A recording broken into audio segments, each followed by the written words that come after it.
High guys, welcome to Cric Chat Venkatesh. ఇంకో 3 రోజుల్లో అంటే ఈ నెల 5వ తారీఖు నుంచి దులీప్ ట్రోఫీ మ్యాచెస్ స్టార్ట్ కాబోతున్నాయి.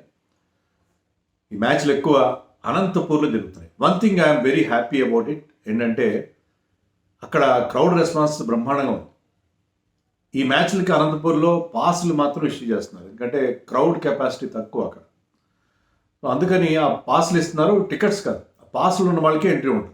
పాస్ల కోసం నిన్న 1వ తారీఖు స్టార్ట్ అయింది పాస్లు ఇష్యూ అని. ఆల్రెడీ పెద్ద పెద్ద క్యూస్ అక్కడ నేను చూశాను. క్రౌడ్ సినిమా టికెట్ల కోసం ఎలా ఎగబడతారో అలా రకంగా పోలీసులు అంతా హంగామా కనిపించింది ఆ వీడియోస్ చూస్తే. I'm very happy about it. దీనివల్ల మనకి 2 విషయాలు తెలుస్తున్నాయి. ఒకటేంటంటే ఇంటర్నేషనల్ స్టార్స్ కనుక డొమెస్టిక్ మ్యాచెస్ ఆడుతుంటే, దీంట్లో కోహ్లీ, రోహిత్ లేరు, బుమ్రా లేరు, కానీ still major players, international players ఆడుతుంటే డొమెస్టిక్ మ్యాచెస్ కూడా క్రౌడ్ పెద్ద సంఖ్యలో వస్తారు, వాళ్ళని చూడడానికి వస్తారు. అది ఎక్కడ జరుగుతుందంటే నెంబర్ 2 చిన్న సెంటర్స్లో ఆడిన మీరు ముంబైలోనూ ఈవెన్ హైదరాబాద్లో ఆడినా కూడా పెద్ద స్టార్స్ ఆడినా హైదరాబాద్లో కూడా మ్యాచ్ చూడడానికి రారు.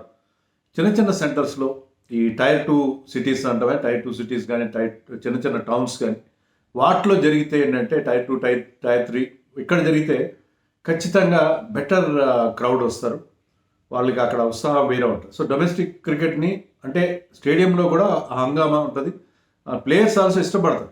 ఎంటీ స్టాండ్స్ సమక్షంలో ఆడడం కంటే క్రౌడ్ ఉంటే వాళ్ళకి కూడా జోష్ ఉంటుంది. So I'm very happy about it. అది ఒక విషయం. సరే, ఇక్కడ చాలామంది మనం ఎందుకు ఎదురు చూస్తున్నామంటే ఈ టోర్నమెంట్కి ఇది మనకి ఒక మంచి ఐడియా వస్తుంది. రాబోయే ఐపీఎల్ ఆక్షన్కి కానీ, దానికంటే ముఖ్యంగా మనకి రాబోయే టెస్ట్ మ్యాచ్ల కోసం మన టీంని తయారు చేసుకోవడం కోసం ఎవరు ఫామ్లో ఉన్నారో ఎవరిని తీసుకోవచ్చు, ఎందుకంటే చాలా పోటీ ఉంది. సో అందుకని ఇది చాలా ఇంపార్టెంట్. 4 ప్లేయర్స్కి చాలా ఇంపార్టెంట్ అనిపిస్తుంది నాకు.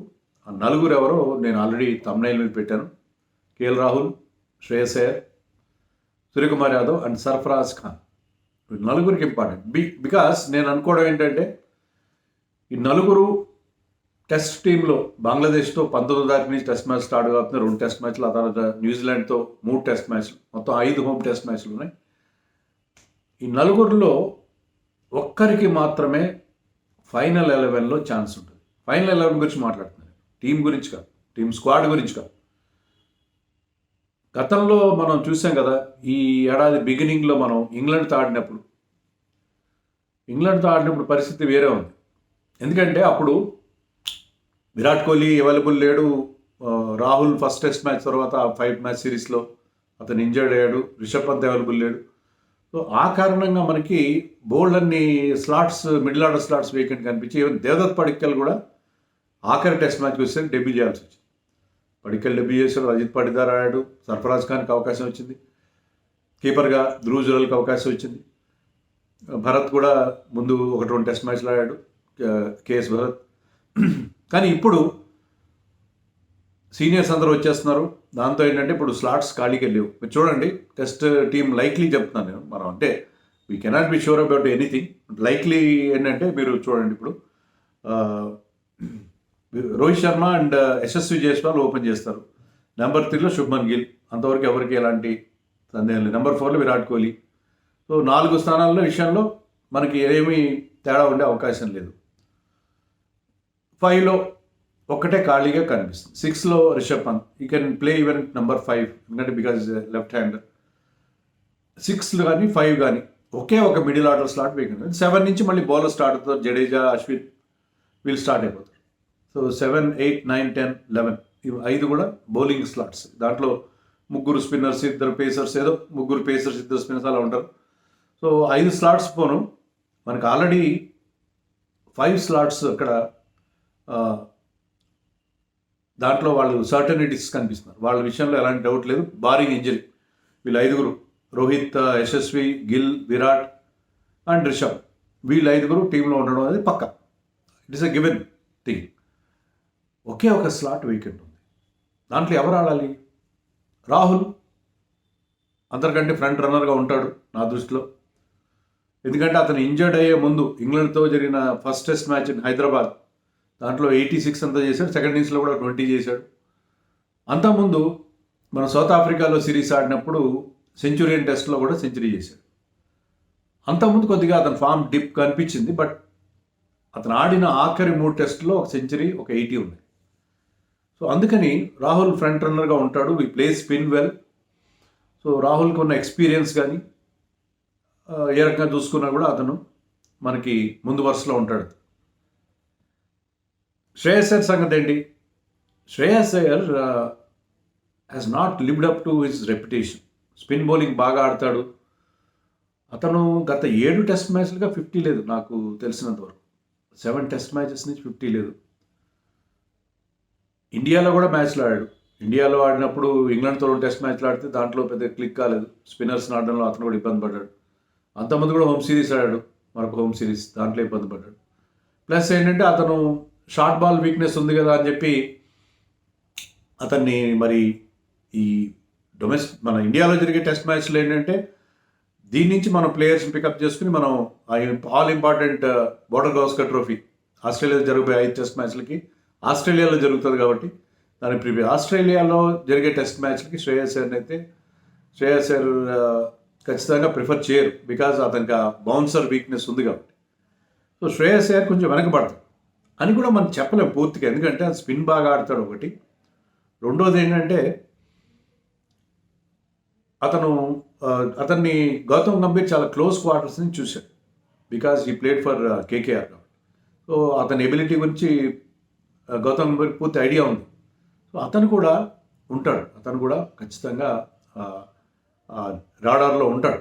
ఉండకుండా పూర్తిగా తప్పుకునే పరిస్థితి ఏం లేదు, ఉంటాడు. ఇప్పుడు దులీప్ ట్రోఫీకి ఆడే టీమ్స్లో అతను one of the teams captain, the team captain అతను. సో శ్రేయస్ అయ్యర్ కూడా ఖచ్చితంగా ఈ రేస్లో ఉంటాడు. మరి సూర్యకుమార్ సంగతి ఏంటి? సూర్యకుమార్ ఒకే ఒక టెస్ట్ మ్యాచ్ ఆడాడు. ఆ టెస్ట్ ఆస్ట్రేలియా అనుకుంటా ఒకే టెస్ట్ మ్యాచ్ ఆడి 8 రన్స్ ఒకే ఇన్నింగ్స్ ఆడాడు.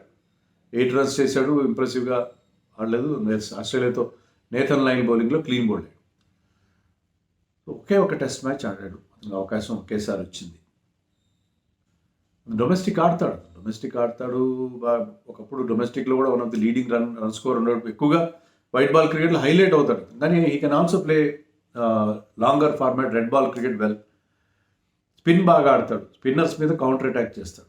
తాజాగా అతను ఏం చెప్పాడంటే, ఇప్పుడు అతని గురించి మనం ఎందుకు మాట్లాడుతున్నామంటే, తాజాగా అతను ఒక స్టేట్మెంట్ ఇచ్చాడు. నా టెస్ట్ క్రికెట్ ఆడాలని ఉంది, టెస్ట్ మ్యాచ్ విషయంలో ఐఎమ్ ఇంట్రెస్టెడ్ అని చెప్పాడు. అతను ఇప్పుడు ఆ స్టేట్మెంట్ ఇవ్వడానికి వెనక దానికి కొంత మనం వెయిటేజ్ ఇవ్వాల్సిన అవసరం ఉంది. ఎందుకంటే అతను గౌతమ్ గంభీర్కి అనుంగు శిష్యుడు. ఒకప్పుడు కేకేఆర్కి ఆడాడు తన early part of his IPL career. So Gautam Gambhir నేను ఇష్టపడతాడు. అతను he was already elevated as T20 captain of India ahead of Hardik Pandya, Gautam వచ్చిన తర్వాతే.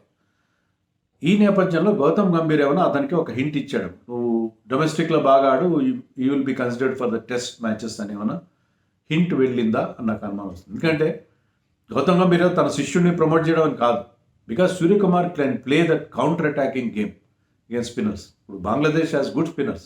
నేను మొన్న మెహదీ హసన్ మిరాజ్ 5 వికెట్ హాల్ చూస్తే against Pakistan, he was very good, he was really good. So Shakib Al Hasan బోల్డంత ఎక్స్పీరియన్స్ ఉన్న స్పిన్నర్. సో వాళ్ళిద్దరి కాంబినేషన్ చాలా డెడ్లీ కాంబినేషన్, అంత తేలిగ్గా తీసుకోవాల్సిన అవసరం లేదు. సో అక్కడ మనకి వాళ్ళ మీద కౌంటర్ అటాక్ చేసే ఒక player Suryakumar can disturb the line and length of any spin attack with his aggressive approach. అతని unorthodox shots, 1-2 reverse scoops, reverse sweeps కొడితే ఏ స్పిన్నర్కైనా ఇబ్బంది పడతాడు. అలాగే ఈవెన్ కన్వెన్షనల్ స్వీప్ ఆడినా కూడా స్పిన్నర్ కాస్త ఇబ్బంది పడే పరిస్థితి ఉంటుంది. No spinner likes batsmen sweeping him frequently. Sweep shot అంటే స్పిన్నర్స్ ఇష్టపడరు. సో సూర్యకుమార్ కూడా అవకాశం ఉంది, ఇఫ్ ప్రొవైడెడ్ ఈ performs well in Duleep trophy. ఇక సర్ఫరాజ్ ఖాన్ ఎలాగో ఉన్నాడు, ఎందుకంటే సర్ఫరాజ్ ఖాన్ విషయంలో మనం గుర్తుపెట్టుకోవాల్సింది ఏంటంటే, డొమెస్టిక్లో అద్భుతంగా ఆడాడు, స్పిన్ బాగా ఆడాడు. టెస్ట్ మ్యాచ్లో అవకాశం ఇస్తే ఆడిన 3 టెస్టులో అతను ఆల్రెడీ 3 హాఫ్ సెంచరీస్ చేశాడు. ఈ could not convert them into centuries, అది వేరే విషయం.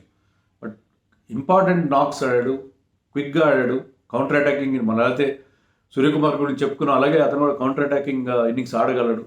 Hess proved himself at the highest level. లేట్గా ఛాన్స్ వచ్చింది అతనికి, లేట్గా వచ్చినా సరే అతను దాన్ని చక్కగా అందిపుచ్చుకున్నాడు అవకాశాన్ని. సో సర్ఫరాజ్ ఖాన్ ఆల్సో ఖచ్చితంగా ఆ స్లాట్ కోసం పోటీ పడతారు. వీళ్ళందరూ ముగ్గురు కూడా ఇంటర్నేషనల్ లెవెల్లో బిగ్ స్టార్స్ వాళ్ళు, రాహుల్ కానీ, అయ్యర్ కానీ, సూర్య కానీ.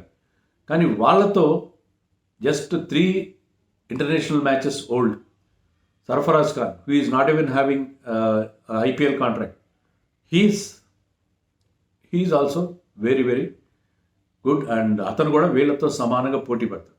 రెప్యుటేషన్ కదా, అతని యూటిలిటీ అండ్ అతని record in the test matches against England. So ఈ నలుగురు మధ్య పోటీ ఖచ్చితంగా ఉంటుంది. సర్ఫరాజ్ ఖాన్ నన్ను అడిగితే సర్ఫరాజ్, రాహుల్ ఆ స్లాట్ విషయంలో స్క్వాడ్లో ఎవరైనా ఉండొచ్చు. స్క్వాడ్లో can find Shreyas Iyer also. ఇంకా వీళ్ళు నలుగురు కాకుండా దేవదత్ పడిక్కల్ ఏం తప్పు చేశాడు? అతను ఆడిన ఒకే ఒక ఇన్నింగ్స్లో 65 చేశాడు. ధర్మశాల టెస్ట్లో ఒకే ఒక ఇన్నింగ్స్ ఆడు, టెస్ట్లో డెబ్యూ టెస్ట్లోనే was impressive with 65. And Rajat Patidar ఆడిన 3 టెస్ట్ మ్యాచ్లు ఛాన్స్ ఇచ్చారు, 35-40 రన్స్. అతని యావరేజ్ 10 మాత్రమే ఉంది. రన్స్ ఎక్కువ చేయలేకపోయాడు, 60 రన్స్ చేశాడు, బట్ హైయెస్ట్ 32. సో అతను ఎలా ఏం రకంగానే ఇంప్రెస్ చేయలేదు. But he can play spin very well. ఇండియాలో one of the finest players of spin, దాంట్లో సందేహం లేదు. బట్ IPLలో కూడా అంత గొప్పగా అతను పర్ఫామ్ చేయలేదు. Towards the end he also performed well, but అతను ability to play spin well అనేది కూడా ఎప్పటికీ ఉండదు. అతను కూడా దులీప్ ట్రాఫీలో ఉన్నారు, వీళ్ళందరూ ఉన్నారు దులీప్ ట్రాఫీలో. వీళ్ళందరూ దే విల్ ఆల్ బీ, వాళ్ళందరినీ వాచ్ చేసే అవకాశం ఉంటుంది. వీళ్ళు నలుగురు నాలుగు టీంలో ఉన్నారు. సూర్య ఒక టీంలో, రాహుల్ ఒక టీంలో, అండ్ శ్రేయస్ ఒక టీం క్యాప్టెన్గా ఉన్నాడు, సర్ఫరాజ్ మరొక టీంలో ఉన్నాడు. సో నలుగురు వేరు టీంలో ఉన్నారు. వీళ్ళతో పాటు మిగతా వాళ్ళు కూడా చాలామంది ఉన్నారు. మీరు అనొచ్చు ఇప్పుడు ఇమీడియట్గా రుతురాజ్ ఫ్యాన్స్ అంటారు, మరి రుతురాజ్ గురించి మాట్లాడలేదు నువ్వు, ఎప్పుడు రుతురాజ్ గురించి మాట్లాడు, నా మీద ముద్ర వేయడానికి ప్రయత్నం చేస్తాను. నేను చెప్పేది ఏంటంటే, నేను ఇక్కడ మిడిల్ ఆర్డర్ స్లాట్ గురించి మాట్లాడుతాను, 11లో గురించి మాట్లాడు, నాట్ అబౌట్ స్క్వాడ్లో ఎవరికి అవకాశాలు ఉంటే, ఎవరు మనకి బెంచ్ స్ట్రెంత్ ఇంప్రూవ్ చేయగలుగుతారు, ఎవరికి ఇది చాలా ఇంపార్టెంట్ అనేది వీలైతే మరొక వీడియో చేస్తాను. ఇప్పుడు నేను చేయబోయేది ఏంటంటే, ఒకే ఒక మిడిల్ ఆర్డర్ స్లాట్ కోసం ఈ నలుగురు మధ్య తీవ్రమైన పోటీ నాకు కనిపిస్తుంది. I can visualise that race, 4-way race, 4 స్తంభాల ఆట అని ఒక జంధ్యాల సినిమా ఒకటి ఉంటుంది, చినుకుల రాలిన ఒక మంచి పాట కూడా ఉంటుంది సినిమాలో. సో అదే నేను thumbnail పెట్టాను. ఈ 4 స్తంభాల ఆట ఉంది, నలుగురి మధ్య ఒక పోటీ నాకు కనిపిస్తుంది కాబట్టి చెప్పాను. అందుకే Ruturaj could be your third opener. అతను స్క్వాడ్లో ఉండే అవకాశం ఉంది రుతురాజ్కి. ఈవెన్ అభిమన్యు ఈశ్వరన్ కూడా అవకాశం ఉంటుంది, is a left hander. Padikkal కూడా ఓపెనర్ కదా, ఒరిజినల్గా ఓపెనర్ అతను. సో వీళ్ళందరూ కూడా రిజర్వ్ ఓపెనర్ స్లాట్కి స్క్వాడ్లో పోటీ పడే అవకాశం ఉంటుంది. అది వేరే విషయం, వాళ్ళ గురించి కూడా మాట్లాడదు. చాలామంది ఎక్సైటింగ్ యంగ్స్టర్స్ ఉన్నారు, సో దులీప్ ట్రోఫీలో ఆడిపోయేవాడు, వాళ్ళ గురించి వీలైతే ఇంకో వీడియోలో మాట్లాడుకుందాం. కానీ ఇక్కడ నేను మాట్లాడేది ఏంటంటే, ఈ నలుగురు మధ్య పోటీ ఉంది. ఈ నలుగురిలో ఒక్కరికి మాత్రం అవకాశం. అందుకే రాహుల్ కానీ, సూర్య కానీ, శ్రేయస్ కానీ, సర్ఫరాజ్ కానీ, ఈ దులీప్ ట్రోఫీ చాలా important to impress the selectors and cement their place in the Indian team in the coming 5 test matches. అది నా ఉద్దేశం. మరి నలుగురిలో ఎవరు ఉంటే బాగుంటుంది 11లో అనేది మీ అభిప్రాయాలు కామెంట్స్లో చెప్పండి.